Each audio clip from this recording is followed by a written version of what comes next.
Assalamu alaikum tuğanlar. Kutmandu Tan. Assalamu alaikum, assalamu Bayman Bayışıviç. Kandaysın? Tuğanlar, bugünkü temamız Sadır Japarov, hem de Akılbek Japarov, anan Baysalov, Edilbek jönündө, anan Keldibekçi boyunca bolmokçu tuğanlar. Şu boyunca bugün atayın tema kıldım. Efirde maksimaldı türde bölüşüyoruz tuğanlar. Efirde maksimaldı bölüşüp elge jetsin, толық маалымат жетиш керек туғандар. Будан кейін ушулда бүгүндөн баштап бул нерсеге катуу көңүл бурбасак туғандар. Жапаров Акылбек, Байсалов Эдилбек деген мырзалар эл менен ойношуп атат, мындай айтканда, элдин кыжырына тийип. Эми берки эки доско сөз жок. Жазылып турат го тема, карасаң байыш. Эми тугандар, бул Жапаров дегендер, Жапаров деген фамилиялар Кудайдан жок качкан адамдар окшойт. Кудайдан деле коркпойт окшойт, мындай карап көрсөңчү. Эми биринчи Жапаровду айтпай эле койгон, ого сөз жок. Баягы айткан сөздү баягы синген жерге айтып коет го, сууну да синген жерге куюш керек. Айтканды да уга турган адамга айтыш керек экен да. Анан жок эле отуруп алып айта бергенден пайда жок туганда. Андан көрө кыймылга өтүш керек ошочу. Акылбек Жапаровдун кечеги сүйлөгөн сөзү, мисалы, налог төлөгөндөр Кыргызстандан чыгып кетсин деген сөзү. Менин билишимче тугандар, бунун аялы налог төлөбөй иш козголуп, анан кимдин бирөөлөрдүн киришиминде болуп аялын алып чыгышат да. Биринчи ушул нерсени өзүнөн баштасабы дейм да, Акылбек Жапаровдунчу. Эми баягы на личность не буду переходить, орустар айтканда. Бул киши, мен кече эле айтып кеттим эле, бул киши любой президент келбесин туганда. Подхалим, супер подхалим. Любой президенттин көтүнө кирип кетет да. Өзү дагы бир ашып кетсе бир мынанча эле киши болсо керек, өзү дагы 1,5 метр болсо керек. Таласта көргөнбүз бул Кангантеев менен 2010-жылы барып, Кангантеев калтак жегенде бул аял кишинин кийимин кийип эптеп кутулуп чыккан. Эми билбейм тугандар. Бул нерсе биз кыргыз эли өзүбүз да күнөөлүүбүз. Себеби билип турабыз бул кандай адам экенин. Билип туруп, бирок ушу премьер-министр болуп шайланганда унчукпагандыбыз тугандар. Билебиз, аферист, мошенник экен. Жулик дегенин тугандар. Бул Кумтор аферасын ушу ойлогон тугандар. Кумтор аферасында ушунун күнөөсү чоң тугандар. Эми эмне кылабыз эми? Талап кылабыз отставкасын тугандар.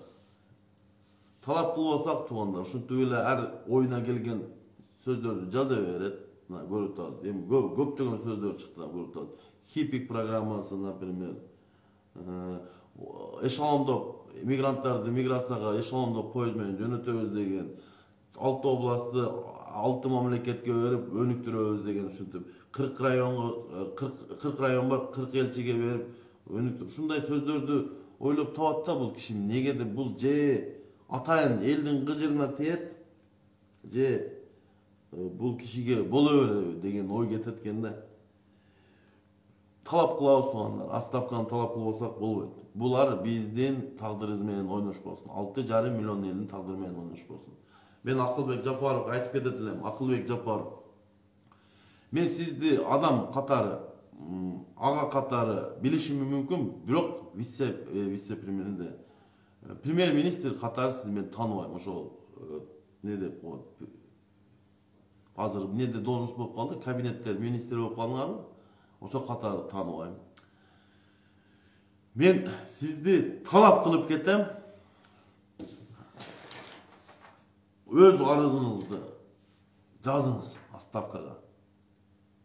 Yazınız. Öz arızınızı yazıp elden geçirim suranız. Geçirim surap kılmış işine жоопкерчиликтен tartılıp siz birle siz emес özün ayalınızda tartılış gerek, özünüzde tartılışınız gerek. Men oşonto esepteyim. Edil Baysal, vice-premier minister. Ol kişinin dağı önerilerini görüyoruz, akırkı günleri. Sadır Japarov'da Pyotr Perver'e salıştırıp kettiler mi? Intervyonu qarap görsen. Özlerinin Gnyozovka, oşol bayağı çocularga okşatıp kettiler, şu bayağı Gnyozovka'nın içinde bayağı jatkan, çocuların jatkan uyası katarı. Bu adam vice-premier minister. Po Sasan'ın jaktan bloktan bolsa ошол жакты vice-premier minister. Bu adam siyasatka ötölü katı berilip ketти туганда. Bu adamdın ordu özü kanday. Bunun jumuşu. Bu ошол bizdegi Sasan'ın jaktan invalidlerge, pensionerlerge, ушундай жактарга bu şu боюнча иштеш керек. Bu kayakta siyasatка araşıp havasına advokat bolup aldı. Ema advokat degenim görüp turabыз da. Kırgızstanda öte oğur ahval. Biz anı sezip otabız. Жаш балдарды камалышын көрүп атабыз. Калмаматов камалда кечегенде 2 gün болду туганда. Жеңишмек Молдохматов деген жигит жатат түрмөдө. Тилекмат Куренов деген жигитибиз жатат. Кече да 1-2 активистти карамаптыр, мен билишимче туганда. Men bul mizamsız bilik aytlarımda görgönбүз убагында. Sizlerden güçlü, sizlerden akıllı prezidentlerden eldin sözünü ukpay, özlerin bilem ötügün törege ilemdir жүрүp, emne ahvalga gelişken. Men mына Sadır Mırzaga kayrılıp ketetilen men. Anan emi bilbeyim. Siz de Отставкага geçişiniz gerek. Sebebi siz bergen ubadalarınızды atkara albadыңыз 1 yıl boldu. 1 yıllık ubadаңыздын бирөөсү да atkarılgandı. Atkarılbayt da. Men oşondo oylойм, sebebi men sizge -2 degen baa berdim. 1 yıllık atçotuңузга, geçeги bergen atçotuңузga -2 baa berdim. Sebebi menin prezidentim, Kırgız elinin prezidenti akıllı oluş gerek. Yok degen taza insan oluş gerek. Men sizi taza insan katары tanıbayım. Sebebi siz türmöde 2 jolu oturgansız. Türmöde 2 jolu oturgan az gelgensiz. Mıyzamsız beylikte türmödön çıkıp basıp aldınız bu. Sadır Mırza. Emi oşol elge bergen ubadalarınız ant berip başımı kesvergile atenem arba kursun devergensiz. Em oşol neseler boluşu mümkün. Bilmem. Hem kaçan bolat, bирок boluşu mümkün. Edil Baysal, vice-premier minister. Bu kişinin jeke jagına asılmayım. Bирок bizge bu okşoğun super pathalimlerinin gereği yok.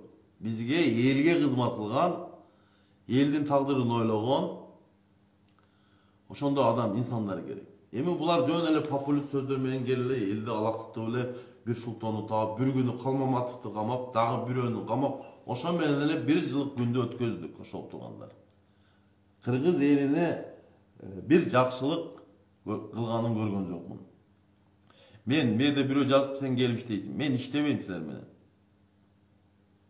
Sebebi kaçan mıyzamlı biylik gelgende çakırsa barıp işteşim mümkün. Bul mıyzamsız biylik'e men bara albayım. Çakırsa dele bargan emesim, barbayım da. Sebebi bular men tanıgan emesim. Men Mama Sadıkov emasmın. Tanыбай turup işke bar olgan.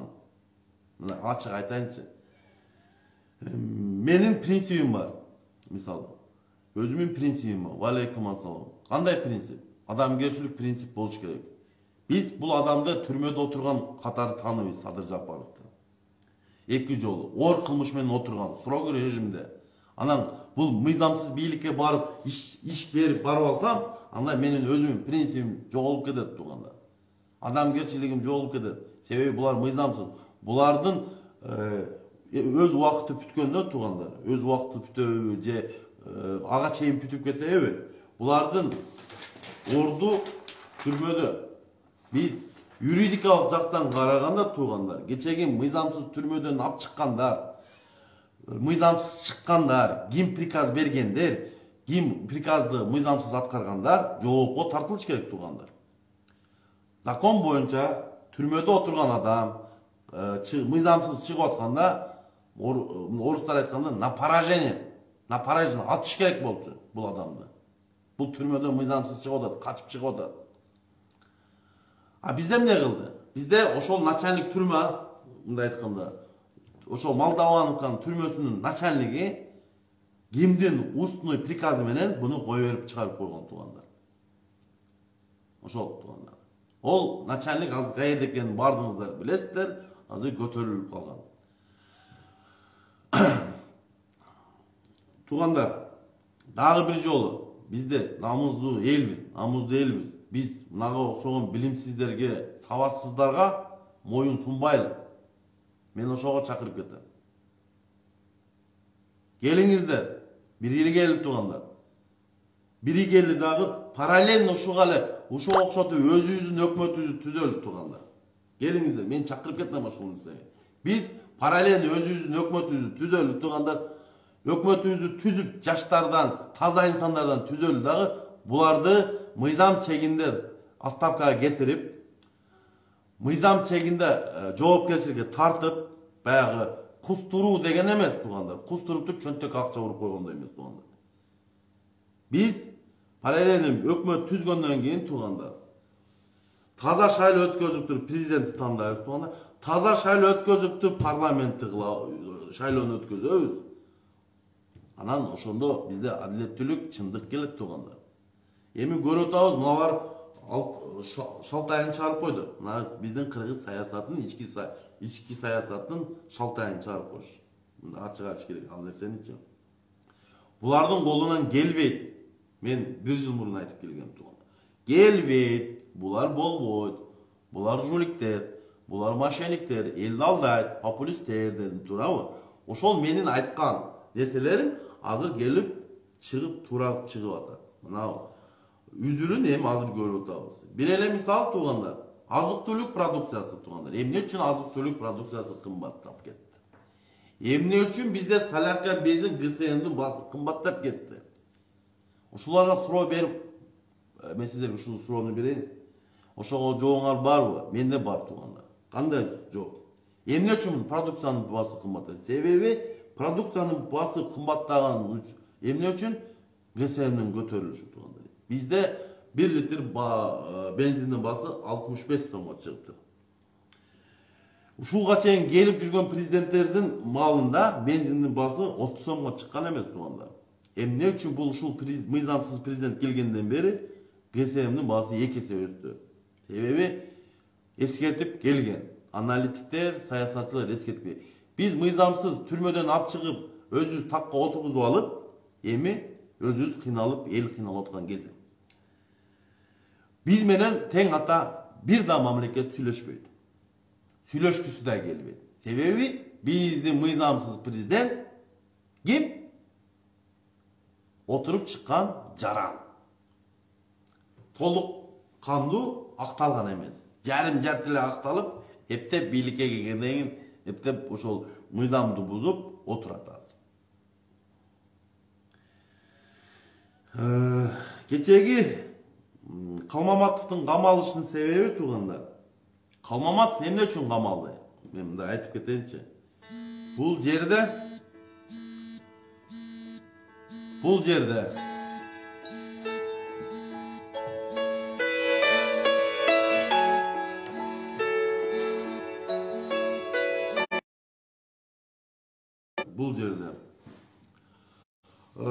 Келбеков агабыз бар. Ахматбек деген. Ошол киши билген. Калмаматовдун камалышын билген. Себеби Келдибековду ГКМБга чакырган суракка, өзүңүздөр билесиздер, баягы саунада үйлөнөбүз деп кыздарга сүйлөгөн сөздөрүн чыгарбады эле эфирге. Адан кийин ошол ГКМБ чакыргандан кийин барганда 1 саат ошол жерде Ташиев менен сүйлөшкөн, чай ичипчи. Ошол маалда буга Ташиев айткан, жакын арада Калмаматовду камайбыз дегенде биз мына жакын ошо 21 кайсынчы число биз ажыга барабыз, ошо малды билген бул кишичи. Ошо Азаттык партиясы ушул Калмаматов садага чыга беришти туугандар. Эми абир алып келбейт. Калмаматовду камап койгону абир алып келбейт. Билебиз ким кандай түрмөдө отургандыгын, ким кандай эркекчи отургандыгын билебиз да. Кантип Ташиев отурду түрмөдө, кантип Талант Мамытов отурган түрмөдө, кантип Садыр Жапаров түрмөдө отурган билебиз да. Эми булар ойлойт окшойт, баардыгын камап ушул жаш жигиттерди камап коюп коркутат. Жаштар коркпойт, коркусу да келбейт. Түрмөңөрдөн да коркпойт, өзүңөрдөн да коркпойт. Эми мен мына жигиттердин ата-энелерине сабырдуулук тилеп кетем тууганда. Куда каласа жигиттер отуруп чыгат, чыккандан кийин ушул азыркы мыйзамсыздардын ордуна келет, бирок булар мыйзамдуу түрдө келет туугандар.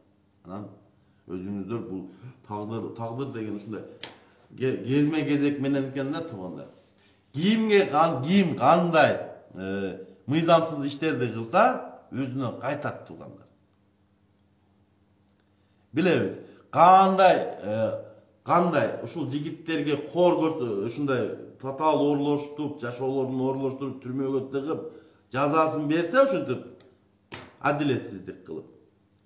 Баягы бир адам өзү айтып кетти эле, бизге кандай жооп жаза көрсөтсө, биз да ошондой кылып кайтарабыз деп. Рахмат, Бактыга, рахмат. Ошон үчүн туугандар, ойлонолу.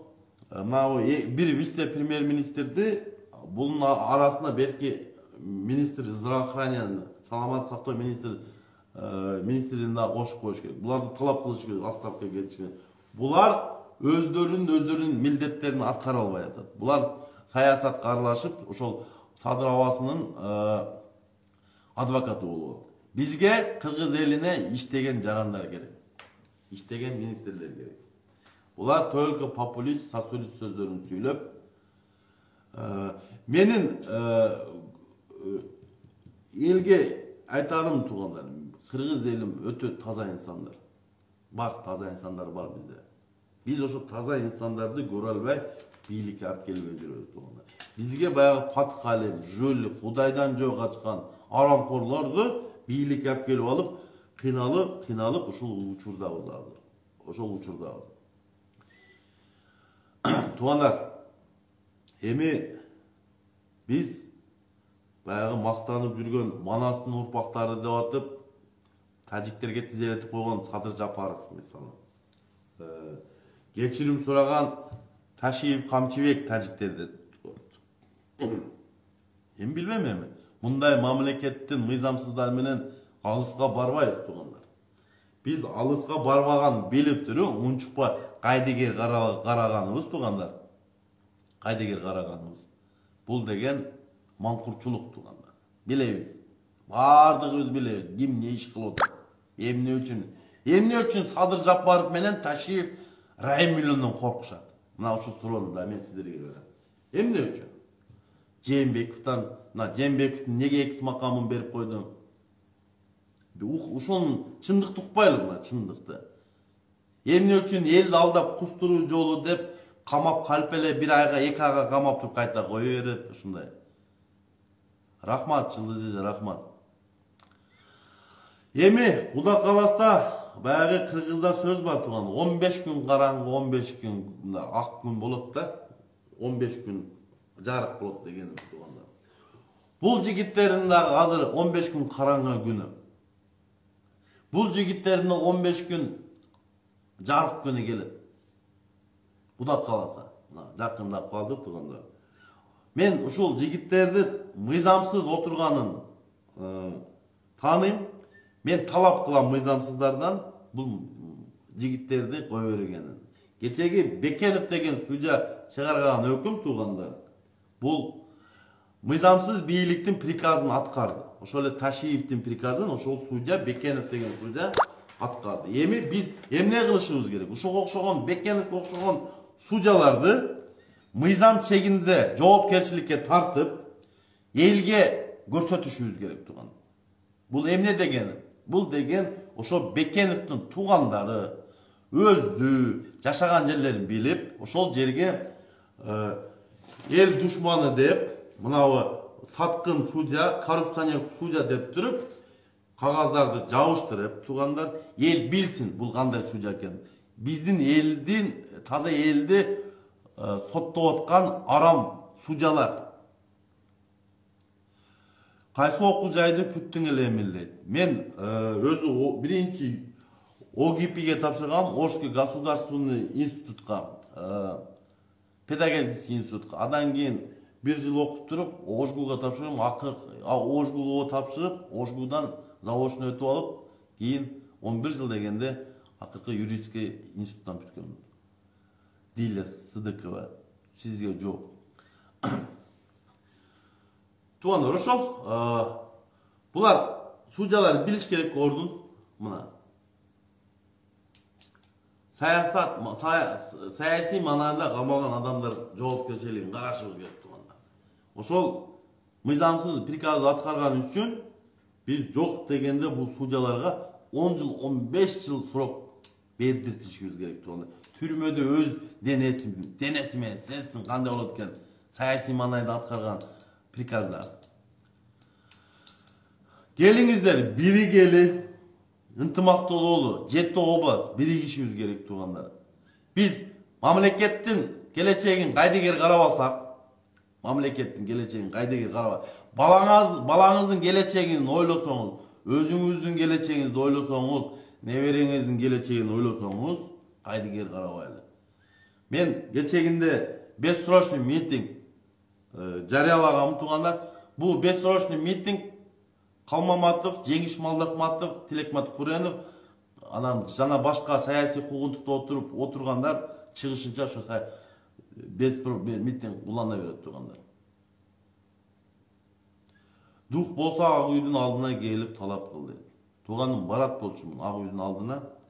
Бирок азыркы учурда мен бара албайм, себеби менин берде өзүмүн ишим бар. Мен Кыргызстанга барып алып, бензиниңерди 65 сомдон алганга кудуретим жок. Силердин продуктаңарды 2 эсе өсүп кетти, аны алып ал жерде жашай албайм туганым. Мен баргандан кийин күнүгө митинг боло берип, кыргыз эл чарчап калат. Андан көбү мен баргыз не кыласың? Мен айтып келгенмин. Мен бул бир эле эфирде айтпайм тугандар. Мен азыр ошол эле Ташиевди Москвага келет деген билем. Ошо келсе жолугайын деп жүрөм. Мен талап кылам бул кишинин жолугуп, элдин мигранттардын жашоосун көрсөтүп, көгөйүн көрсөтөйүн деген нерсеге бул киши мен тең ата сүйлөшө алам. Мен Садыр Жапаров менен эле тең ата сүйлөшөм, себеби менин принцибим ошондой. Мен буларды мыйзамсыздар тааныган эмесмин. Тааныбайм. Акыреткече мен айтып келгем, айтканмын бул боюнча. Бизге кандай президент керек деген суроодо мисалы. Бизге татуктуу инсан керек. Кыргыз элинин көгөйүн чечкен, кыргыз элинин жашоосун жеңилдеткен адам керек бизге. Мына ошо турганда. Анан билимсиздерди, сабатсыздарды, түрмөдө отургандарды, психик больницада учетто тургандарды алып келип алып, эми азыр кыйналып аткан кезибиз тугандар. Ошондой. Ушул жаш жигиттердин ата-энесине кайрылып кетет элем. Малдахматовдун, Тилекмат Куреновдун, Калмаматовдун ата-энесине кайрылып кетет элем. Ушундай жигиттерди тарбиялаганыңызга мен тазим этем. Кыргыздын жолборстору, мындай айтканда, Кыргыздын арстандары. Мен ошонтип эсептейм.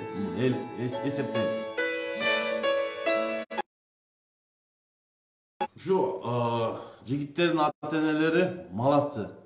Сабырдуулук сиздерге, эжекелер, агалар. Куда каласа балдарыңыздар эсен аман чыкса, тарых өз баасын берет. Себеби адилетсиздик, мыйзамсыз отургузуп коюшту. Биз буларды кылмышкер деп эсептебейбиз, бул балдарды. Бул балдарды биз кыргыз элинин патриот жигиттери деп эсептейбиз. Ар бириңиздерге кайдыгер карабай, ар бир жаран Кыргызстан, 7 областтын элдери тугандар талап кылып, Bulardın mıйзамсыз oturganын bilip durup munçukpay oturganınız bu tura emes tuğanlar. Gelingizler. Sizlerden soranıp ketem. Kırgız elim. Biz şu mıйзамсыздарга, aferistlerge, maşeniklerge baldarыбызды каматып коюп унчукпай отурбайлы. Эртең булар камалса, эртең сиздин балаңыз бар, сиздин балаңыз камалат. Бүрчүгүнүн да сиздин балаңыз. Ушундай туугандар. Биз биримдик болуп туугандар. Биригишибиз керек. Ким болбосун? Атамбаевчу болобу, Сокеччи болобу, Бакиевчи болобу, Акаевчи болобу, Садырчы болобу, Роза Отунбаевчи болобу. Кызыгы жок. Биз бир идеяга келип, что кыргыз мамлекети өз ордун дүйнө жүзүндө өз ордун табыш керек туугандар. Biz öz yolumuzu табышыбыз керек. Качанганга чейин ушинтип жүрө беребиз. Мына 6-чы президент, мыйзамсыз болду да 6-чы президент. Анан Келдибеков агабызга айтып кетейин туугандар. Эмне үчүн садага чаба деген кылмамат? Эмне үчүн сиз эскертип койбодуңуз? Кылмамат кылмалышын. Сиз билгенсиз. Сизге айткан. Анан сиз айткансыз биз жакынкы арада ажыга чыгып кетип атып, ошону кармайсыңар. Бирок ажы сапары насип этпей калыптыр. Бирок ушул нерсе силерге жакшылыкка алып келбейт деп айттым. Sen de kabayla filo özünden canım sayısı hukumtuk deyip kalba. Men Kudaydan korkkan adamım. Dile Sıdıkova degen ecege sorup bereyim. Men Kudaydın pendesimin. Taqdırıma жазылса, men oşonu kabul alam. Türmösü olup, başkası olup, psikbanizası olup, mağa raziyse yok. Kabul alam. Sebebi, menin prinsibim. Men sizlerge okşoy 200-400 düzmesin. Satılıp ketpeyim misалы. Mana men oşol prinsip duanda. Adam gerçi, bayağı Çıngiz Aytmatov aytkanday, günlüge adam bolup kalış öte kıyın deydi ka. Adam boluş oңой eleken, günlük adam bolup kalıp ketiş kıyınır eкен tuğanlar. Ошон үчүн Kırgız elim efirde ayaktap atıp, amançılıkты tilep, Kırgız elinde jakın karada jakşı jaşоо bolot деген ümittömүн tuğanlar. Жеңилдесин, элдин жашоосу жеңилдешин, арзандасın, ne деп коем? Amançılık жолугушканча сиздер менен мен Бекеев Эмил Маликович.